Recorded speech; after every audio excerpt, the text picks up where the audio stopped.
నమస్తే. ప్రస్తుతం మనతో పాటు సీనియర్ జర్నలిస్ట్ దాము బాలాజీ ఉన్నారు. ఆయనతో మాట్లాడదాం. నమస్తే సార్.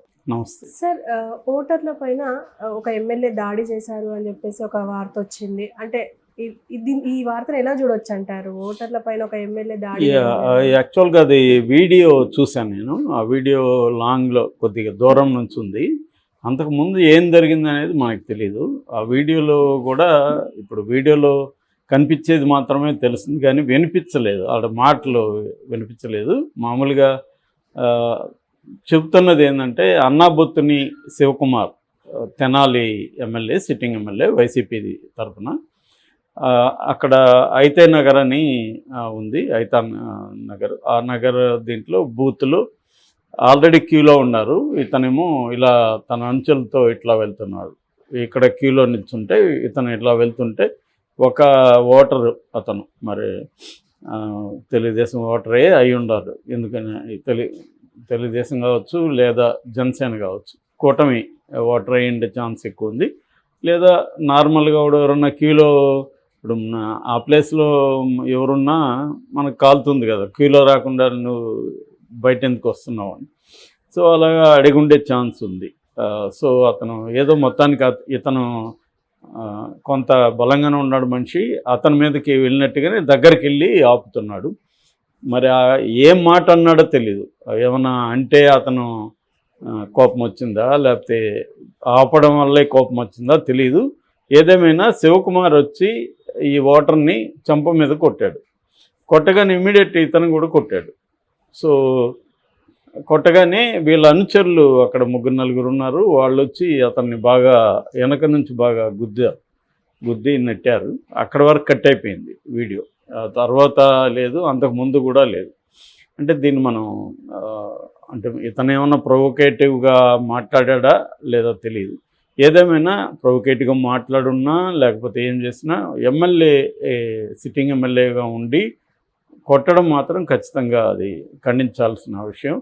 ఎందుకంటే ఓటర్ ఏదైనా అనున్నా కూడా అతను సమయం పాటించి ఉండాలి. అది చేయలేదు. రెండోది, అతను ఓటు వేయడానికి వెళ్తున్నాడా లేకపోతే పర్యవేక్షణ కోసం చూడడానికి వెళ్తున్నాడా ఆ వివరాలు కూడా తెలియదు.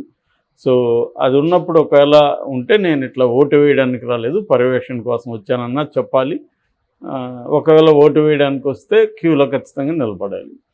సో మనం ఇక్కడ చూసాం కదా, మార్నింగ్ అంతా చిరంజీవి దగ్గర నుంచి జూనియర్ ఎన్టీఆర్ అందరూ కూడా క్యూలో నిలబడి ఓట్లు వేశారు. సో అలాగే క్యూలో నిలబడి ఓట్లు వేయడం వల్ల ఆయనకేమి నష్టమేం కూడా ఏం లేదు. ఇంకా మంచి అభిప్రాయం కూడా జనంలోకి వచ్చేది. మరి అతను ఎందుకు అలా చేశాడు అనేదానికి అతని వైపు ఎక్స్ప్లెనేషన్ అయితే మనకు తెలియదు. ఈ ఓటర్ కూడా మీడియాతో మాట్లాడలేదు, అతను కూడా ఇప్పటివరకు అయితే మీడియాతో మాట్లాడలేదు. కానీ వస్తున్న కథనం అయితే ఏంటంటే, క్యూలో రమ్మని చెప్పిన దానికి ఓటర్ని కొట్టాడు అనేసి వస్తుంది. మరి క్యూలో రమ్మని చెప్పిన దానికి కొట్టాడా, ఇతను ఏమన్నా ప్రొవొకేటివ్గా మాట్లాడా, ఏదేమైనా మాట్లాడున్నా కూడా ఫస్ట్ చెయ్యి అయితే తనే వేశాడు. సో దీన్ని రకరకాలుగా చూస్తున్నారు. కొంతమంది ఓటర్ ఎమ్మెల్యేని కొట్టాడని అంటున్నారు. ఓటర్ ఎమ్మెల్యేని అయితే ఫస్ట్ కొట్టలేదు, ఎమ్మెల్యే ఓటర్ని కొట్టిన తర్వాతనే కొట్టాడు. కాబట్టి ఎప్పుడైనా ఎవరైనా మనల్ని కొట్టినప్పుడు రియాక్షన్గా మనం కూడా కొడతాం కదా, ఎమ్మెల్యే అయితే ఎవడైతే అనుకుంటారు కదా. సో అలాగా అది కొంత దాన్ని ఏమంటారు, ఇంపల్సివ్గా బిహేవ్ చేసినట్టు కనబడుతుంది అన్నాబొత్తిని శివకుమార్. సో ఖచ్చితంగా అది దాడిగానే పరిగణించాలి అతని మీద. ఎందుకంటే అతను కొట్టాడు, ఇతను ఒక దెబ్బ కొట్టిన తర్వాత వాళ్ళు కనీసం అక్కడ తాగున్నా చెల్లికి చెల్లి అని సరిపోయేది. అట్లా కాకుండా వీళ్ళంచెల్లి వెళ్ళి బాగా కొట్టారు. అతను సైలెంట్. ఇదంతా కూడా ఒక కొన్ని సెకండ్లే ఉంది వీడియో. సో అందువల్ల మనకి డీటెయిల్స్ ఏం లేదు. అక్కడ మీడియా ఉన్నట్లేదు, ఏదో ఒక వాళ్ళ ఎలక్షన్కి సంబంధించిన కెమెరా మాత్రం ఉన్నట్టుగా ఉంది. ఆ కెమెరాతో తీస్తున్నారు, సెల్ ఫోన్తో ఎవరో తీసినట్టుగా ఉంది ఇప్పుడు బయటకు వచ్చిన వీడియో. సో బేసిక్గా అయితే మన మామూలుగా ప్రజాస్వామ్యంలో ఏంటంటే, ముఖ్యంగా అధికార పార్టీ దౌర్జన్యాలు చేస్తుందని ఆల్రెడీ చాలా వార్తలు వస్తున్నాయి. కడపలో కూడా ఈవీఎంలు ధ్వంసం చేశారని వార్త వస్తుంది. ఆల్రెడీ షర్మిల ఈవీఎంలు ధ్వంసం చేసిన అధికార పార్టీ వాళ్ళని సస్పెండ్ చేయాలి, అవన్నీ కూడా ఆమె మాట్లాడింది. సో మెల్లమెల్లగా రోజు గడిచే కొంత వైలెన్స్ పెరిగే అవకాశం ఉంది. ఇందాకే సజ్జల కూడా ప్రెస్ మీట్ పెట్టి చంద్రబాబు ఒక స్కీము తెరలేపాడు ఈరోజు. అదేంటంటే తెలుగుదేశం నాయకులు అందరూ కూడా దౌర్జన్యాలు చేస్తారు, వైసీపీని రెచ్చగొట్టే విధంగా చేసి అల్లర్లు సృష్టించి రాష్ట్ర వ్యాప్తంగా ఆ నెపాన్ని వైసీపీ మీదకి వేయడానికి ఒక చంద్రబాబు ప్లాన్ చేశాడు. సో ఇది అందుకని మన వాళ్ళు ఎవరైనా రెచ్చగొట్టినా కూడా రెచ్చిపోకుండా ఉండండి అని కూడా పిలిపించారు.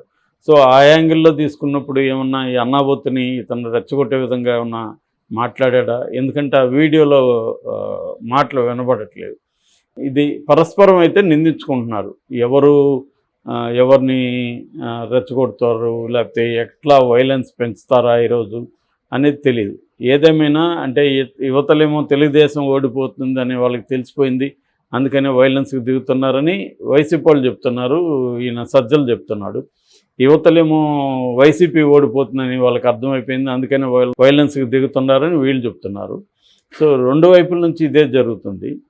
మరి ఈరోజు ఎన్నికలు అయ్యే లోపల ఇంకేమన్నా వైలెన్స్ జరుగుతుందా ఇలాంటి సంఘటనలు అనేది తెలీదు.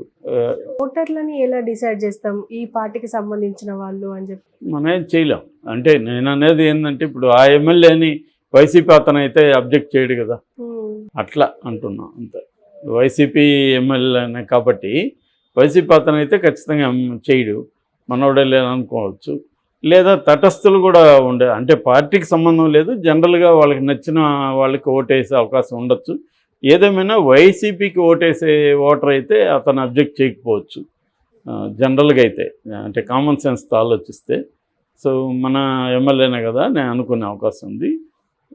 మామూలు వాళ్ళు అయితే వేరే వాళ్ళకు అక్కడ నిలబడింది అయితే కూటమి తరపున నాదెండ్ల మనోహర్, సో జనసేన తరపున, కాబట్టి కూటమి సంబంధించిన ఓటర్ అయి ఉండొచ్చు అనేది ఒక కామన్ సెన్స్తో అనుకోవడమే మామూలుగా, అది కరెక్ట్ కాకపోవచ్చు కూడా. ఏదేమైనా ఈరోజు సజ్జల చెప్పిన దాన్ని బట్టి మరి సజ్జల ఎందుకు అలా వచ్చి చెప్పాడు అంటే వీళ్ళేమన్నా వైసీపీ వాళ్ళే ఈ గొడవ చేయబోతున్నారా, దాన్ని ముందుగానే చంద్రబాబు చేయబోతున్నాడని చెప్తున్నారా, లేకపోతే నిజంగానే తెలుగుదేశం వాళ్ళు ఏమన్నా వైలెన్స్కి రెడీ అవుతున్నారా, ఇవన్నీ తెలియదు. కానీ మొత్తంగా అయితే ఇరు వర్గాల ఇది చూస్తూ ఉంటే కొంత వైలెన్స్ అయ్యే అవకాశం ఉంది. ఎందుకంటే ఈసారి హోరాహోరీ ఉంది అనేది మనం అనుకున్నాం కాబట్టి ప్రతి ఓటు కూడా మ్యాటరే. కాబట్టి ఎక్కడైనా ఆల్రెడీ తెలుగుదేశం ఓట్లు ఉన్న చోట వైసీపీ వాళ్ళు ఇళ్ళ నుంచి రావద్దు చంపేస్తామని అన్నారని ఒక న్యూస్ వచ్చింది. సో ఇది వైస్ వెర్సా జరుగుతూ ఉన్నాయన్నమాట. సో ఆ హోల్ దీంట్లో చూసుకొని చూడాలి. ఈ పర్టికులర్ ఇన్సిడెంట్లో మాత్రం మనకు ఎక్కువ ఇన్ఫర్మేషన్ లేదు. ఆ వీడియో ఉంది, వార్త అలా వచ్చింది. ఈ వార్తలు కూడా నేను 4-5 రకాలుగా చూసినప్పుడు 4-5 రకాల వ్యాఖ్యానాలు కనిపిస్తున్నాయి. ఓటర్ మీద ఎమ్మెల్యే దాడి అని ఒకటి వస్తుంటే ఎమ్మెల్యేని చంపదెబ్బ కొట్టిన ఓటరు అని కూడా వస్తుంది. నిజానికి అది రాంగు. ఖచ్చితంగా ఎమ్మెల్యేనే అతని ఓటర్ మీద దాడి చేశాడు, ఎందుకంటే ఫస్ట్ కొట్టింది అతనే కదా, ఆ వీడియోలో ఉన్నది. అంతకుముందే గొడవ జరిగిండేదానికి కూడా ఆస్కారం లేదు, ఎందుకంటే అదేదో ప్లాన్డ్గా లేదు కాబట్టి ఈ వీడియో కూడా ఎవరు తీయరు కదా. మామూలుగా ఏదో అతను వెళ్తున్నప్పుడు ఏదో తీసినట్టున్నారు ఎమ్మెల్యే వస్తున్నాడని. కాబట్టి సడన్గా అయితే జరిగింది ఇది. ఇక్కడ ఎమ్మెల్యేనే తొందరపడ్డాడు అనేది మనకి అర్థమవుతుంది.